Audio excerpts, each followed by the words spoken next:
संदीप राजनीति तमकुहीराज कुशीनगर।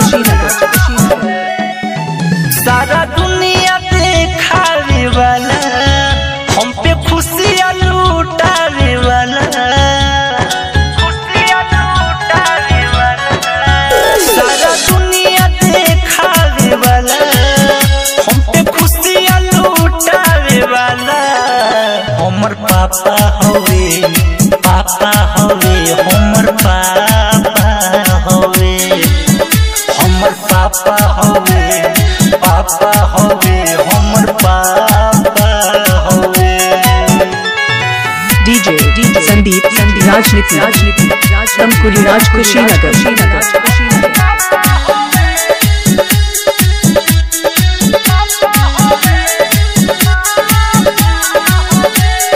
हमारा ला पापा हमर हवे भगवान हो, उनके से दुनिया में बा मोर पहचान हो। हमारा ला पापा हमर हवे भगवान हो, उनके से दुनिया में बा मोर पहचान हो।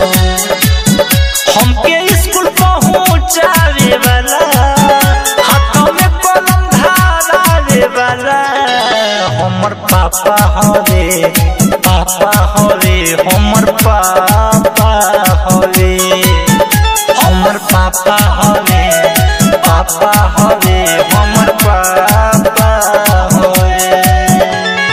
डीजे संदीप राजनीति तमकुहीराज कुशीनगर।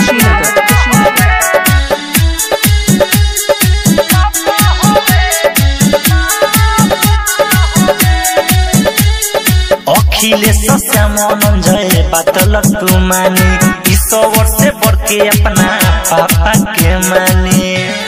सुनो लक्ष्मण रमोदय शोक बातल तू जानी, इस वर्ष बढ़ के अपना पापा के मानी।